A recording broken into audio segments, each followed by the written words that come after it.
Good evening, welcome to APTN National News. I'm Daryl Stranger. 3 more churches on Indigenous land in British Columbia were found in flames this past weekend. A total of 5 church burnings have occurred in the province in the last week. Elected chiefs are speaking out about the fires, trying to bring people together. APTN's Lee Wilson has more. Early in the morning this past Saturday, 2 more Catholic churches burned to the ground in the south interior of British Columbia. Lower Similkameen Indian Band Chief Keith Crow said he received a call about a fire at Chopaka Church, but when he arrived, it was too late. One of my members had called me at about 4 o'clock in the morning and had told me that the church is on fire, and then I went to the site. I was there by 4:30. By the time I got there, there was half a wall left standing.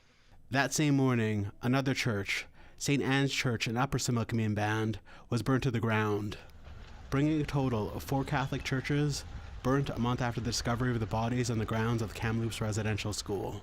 Penticton RCMP said investigators are looking for possible connection between the fires and the southern interior. The investigation into the previous fires and these 2 fires are ongoing with no arrest or charges. Chief Crow says he's talked to community members that regularly attend all 4 churches. They are upset.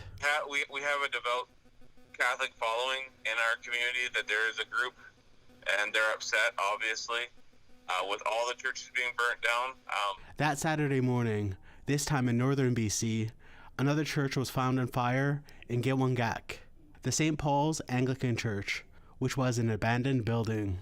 According to an RCMP press release, the New Hazelton Fire Department responded, putting out the flames. The church is still standing. The RCMP are treating this fire as suspicious and are looking to determine what, if any, connection there may be to the recent church fires and the South Okanagan within First Nation communities. In a social media post, Gitwangak Chief Sandra Laren expressed her opposition to the violence, standing in front of the church. This isn't the way. Begetting violence with violence is just not going to get us anywhere.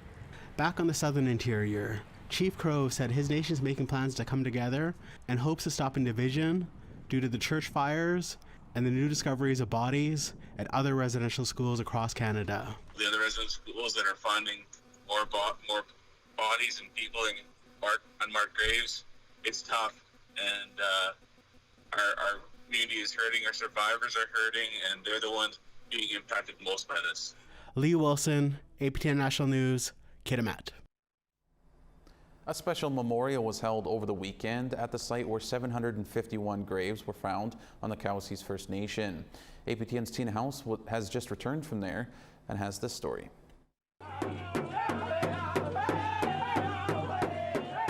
With the shocking discovery of the 751 unmarked graves that were discovered on the Cowicese First Nation, tonight is a chance for surrounding communities to pay their respects.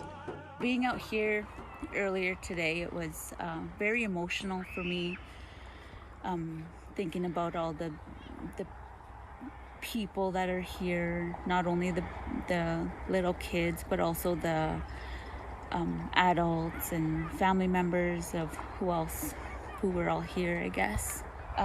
With this, I just wanted to bring something to in memory, I guess. And as day turns to night, the solar lights start to light up the graves of those that have been lost in time and nearly forgotten about until now. Many of the graves are believed to be children who attended the former Marieval Indian Residential School, which was established in 1898 to 1997. For former student Miranda Desjardins, now 65 years old, it's an emotional experience to see so many lights that illuminate the unmarked graves. It's actually makes my heart like it really hurts emotionally. And even driving down here today, like my boss was good enough to give me time off because I was supposed to be working tonight. And then when she found out what was happening here, she's Miranda, she said, "You better go home," she says. Go spend time with your community. Cowess's First Nation member Kevin Friesen heard about the community looking for solar lights, and he approached his boss, Mark Ridley, from the car dealership where he works. So immediately I went up to my owner, and he phoned the local Canadian Tire owner and said, I need 800 lights today. And for the survivors to witness the solar light vigil, it means everything. Terrible years. Yeah. That's what I said. Can't imagine with those that, like our friends that were there, that have gone and never aren't able to talk about it.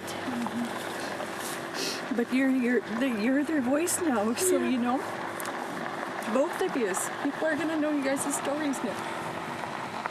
With the tragic discovery of the 751 unmarked graves behind me, the Cowess's First Nation is now following traditional Cree protocol and having pipe ceremonies every morning, asking for the Great Spirit to guide them as they deal with one of the biggest tragedies in Canadian history. Tina House, APTN National News, Cowess's First Nation.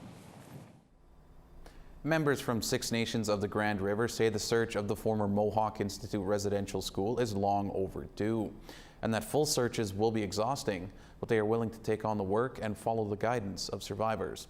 Our reporter Charlotte Jacobs has that story. They've been telling us this for years. I've heard this since 1995. Why did it take till 2021 for the nation to wake up?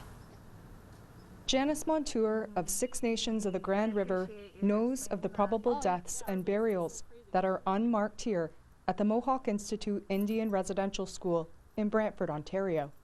We don't know exact numbers here.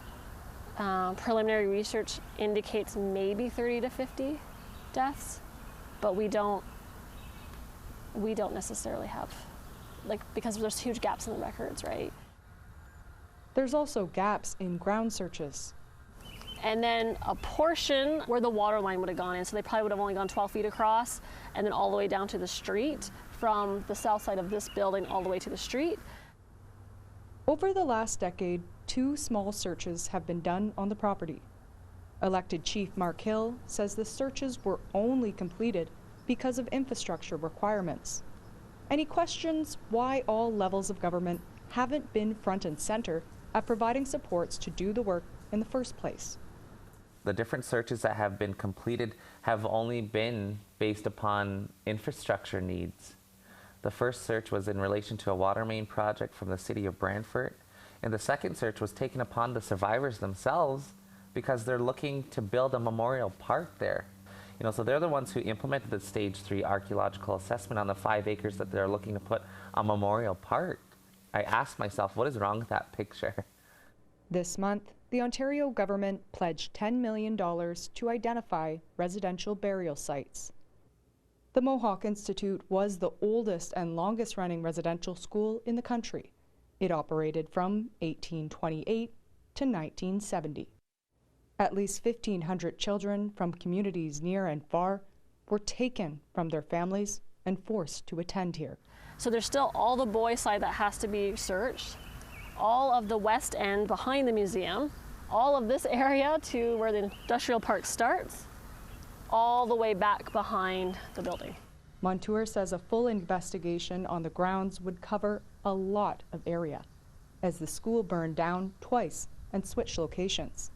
And then neighboring farm fields that we've heard stories about. So it's not just necessarily our site as well, it's also looking at neighboring farmland.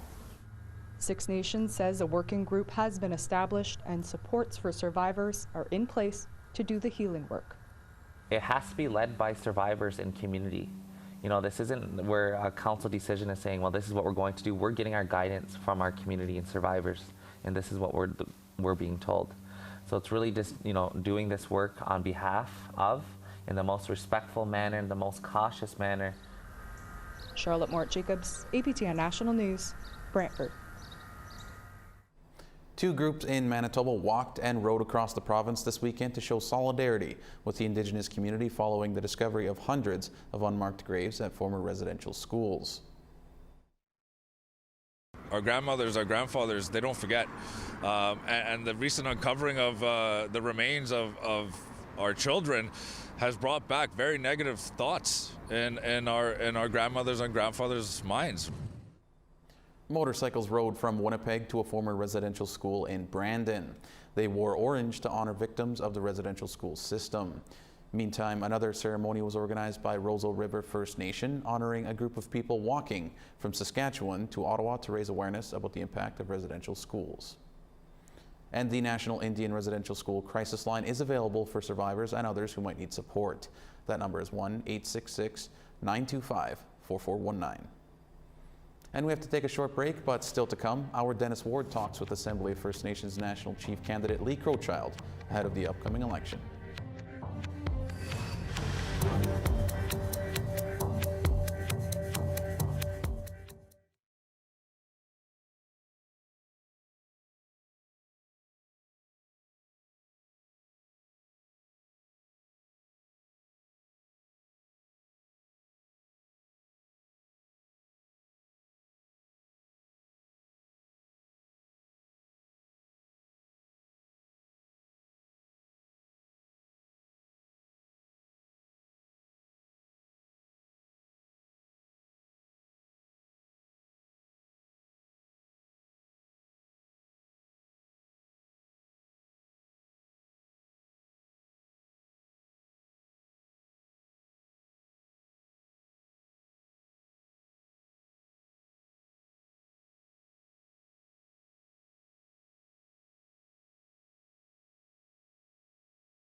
Welcome back. The race for National Chief of the Assembly of First Nations is well underway. Following 2 terms at the helm, Perry Bellegarde has decided not to seek a third 3-year term. APTN News is going to be speaking with all of the 7 candidates vying for the job ahead of the July 7th virtual election. Today we'll hear from former Tsuut'ina Nation Chief Lee Crowchild, who spoke with host Dennis Ward earlier. Lee, thanks for being with us. Why have you decided to run for National Chief of the Assembly of First Nations? Well, thank you for the call, first of all. Why I decided to run for AFN? It was actually something that came to me back in October. It was just a voice. I'm in my daily meditations, and his voice came up and says, "You need to put your name forward." And it took me a lot of weeks to sit with that. And finally, I called up my daughters and their husbands, and I sat down and says, tell me the experiences of when I was the sitting chief or lieutenant. What was it like for you? And so they were honest. And they told me everything about what it was like. Most importantly, they says, the one thing that you kind of forgot is your grandsons. They know you as their Issa or grandfather, but they don't really know you. And in the past month since you've been away from politics, they've gotten to know you. And that was their most important thing. And they said, after this, from this point down, you got to do what you have to do. I over the months, I talked with lots of people.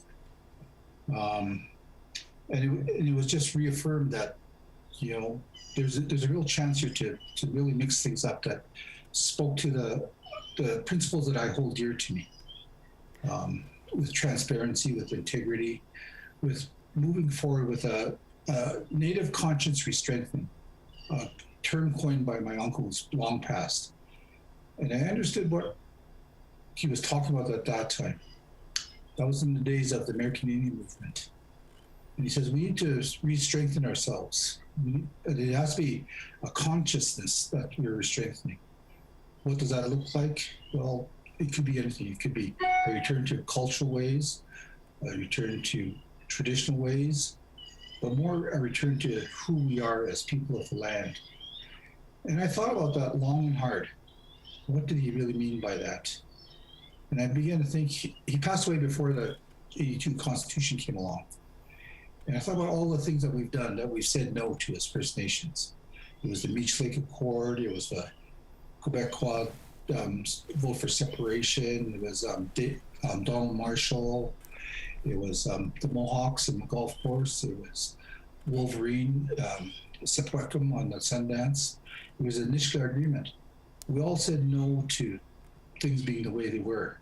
We want to create a new consciousness. So in a roundabout way, that's sort of why I'm running for national chief, is because we need to kind of mix things up a little bit more. Lee, what do you see as some of the priorities for the next national chief? I think that AFN needs to have a little bit of a self-health check, because there's been, across Canada, there's been many tribal associations and treaty areas, and people are just not prepared to say AFN is helping us at all. So there's been separation. I think that there's a need to create a sense of unity, and it doesn't mean we have to agree on everything, but we have to have each other's backs. I was fortunate enough to sit on the National Committee, Joint Advisory Committee for Fiscal Relations. National Chief Perry Belgar put me on that because I believe he had confidence that I would keep from where we are treaties at the forefront, and I did. The agenda of the Canadian government is not to really honor treaties, no matter how you want to talk about it.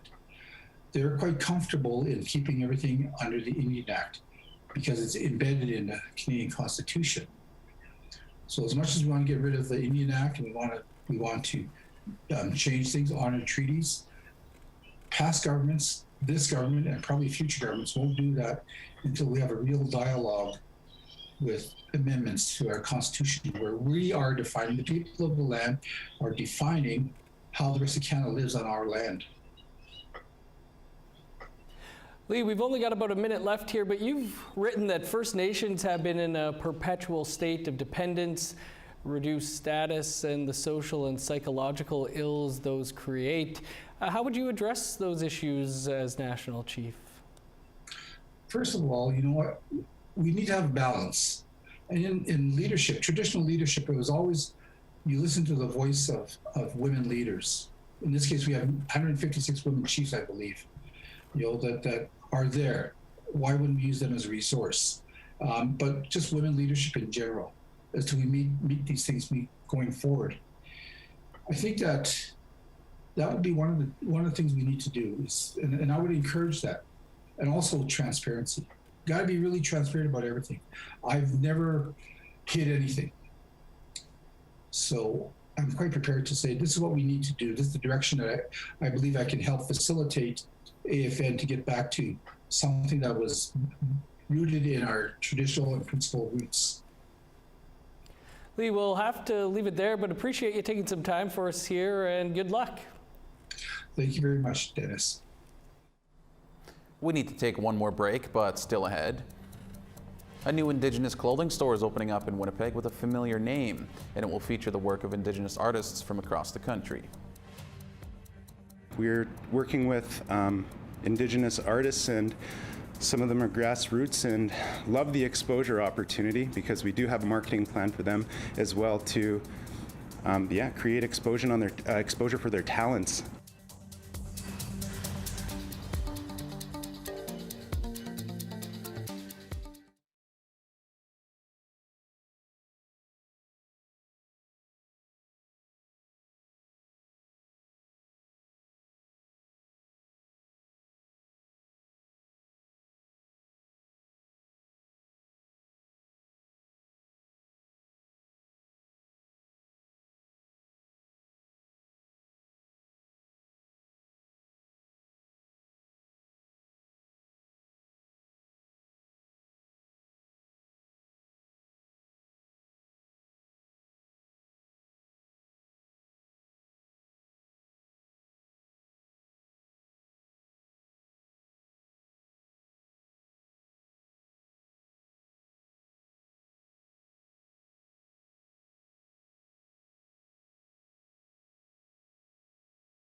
Welcome back. It's time now for our photo of the day.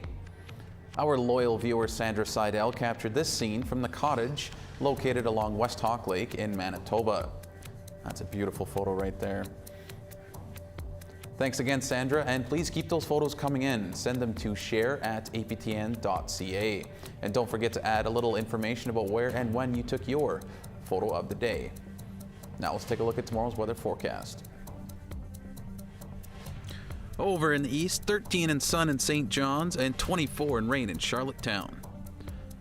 19 degrees in Happy Valley Goose Bay and 18 in La Grande River. 27 in rain in Quebec City and 24 in rain in Val d'Or. 30 degrees in a mix of sun and cloud in Peterborough and 22 in rain in North Bay. 27 in rain in Timmins and 24 in sun and cloud in Thunder Bay. 13 in a mix of sun and cloud in Churchill and 26 in rain in Norway House. 29 in sun in Winnipeg and 31 in sun in Brandon. 32 in sunshine in Swift's Current and 34 in sun in Saskatoon. 32 in sun in La Ronge and 29 in sun in Stony Rapids. Moving over to the west, it's very hot with 40 degrees in Peace River and sun and 38 in Grand Prairie. 37 in sun in Calgary and 32 in sun in Lethbridge. 34 in sunshine in Vancouver and 40 degrees in Quesnel. 32 in a mix of sun and cloud in Dease Lake and 38 in Prince George. 27 in Sun and Cloud and Whitehorse, and 32 degrees in Watson Lake. 30 in Sunshine in Yellowknife, and 24 in Norman Wells.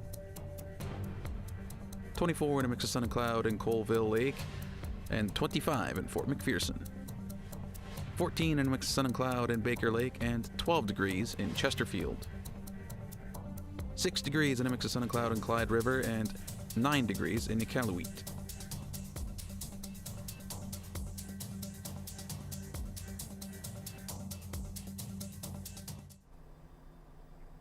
A new Indigenous-owned clothing store is opening in Winnipeg, and its name and apparel is sure to draw plenty of attention. Here's that story.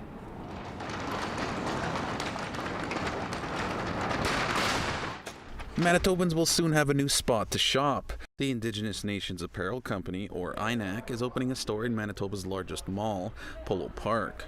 Something owner Michelle Cameron says is long overdue. We felt it was a need that was there. For me, it's really important that we're represented in every way, shape, or form. For me, as an Indigenous person and pretty much all of my staff, there's no place you can go mainstream like in a mall where you can find Indigenous-inspired apparel. So I thought it was really important that we fill that need and open up a store in the mall. INAC is a sister store of Cameron's other business, Dreamcatcher Promotions, which makes promotional products in apparel and trade shows, among others. She said challenges from the pandemic forced changes to her original business model. During the pandemic, we had to change how we did business to cater to more of the retail side because things were closed. You know, people weren't having conferences, having events, which is what we do mostly. So we've had to convert more to a retail component, and I really wanted to focus on getting back to what we actually do at Dreamcatcher Promotions, and I thought it would be really cool to come up with a retail store in the mall. Once a month, INAC will also feature Indigenous artists from across the country who will promote their work through limited editions of fashion clothing. We're working with Indigenous artists, and some of them are grassroots, and love the exposure opportunity because we do have a marketing plan for them as well to create exposure for their talents, and to bring it in such a visible place is really great, and I think that it applies to everyone. Everyone can appreciate artwork. Everybody can wear artwork and be a fan. Cameron from Peguas First Nation said the name is meant to bring positivity. I wanted to come up with a name that was really cool, you know, something trendy, kind of cheeky at the same time, you know, and INAC was always perceived as something negative, and you know, we wanted to take it back and turn it into something positive, so we turned it into Indigenous Nations Apparel Company. The store is at the Polo Park Mall in Winnipeg with a soft launch June 28th and the grand opening June 30th. Gerald Stranger, APTN National News, Winnipeg. I'm sure the INAC store will attract plenty of customers. That's all we have for you on this edition of APTN National News. For more Indigenous news, you can visit our website at aptnnews.ca. I'm Daryl Stranger. Have a great night.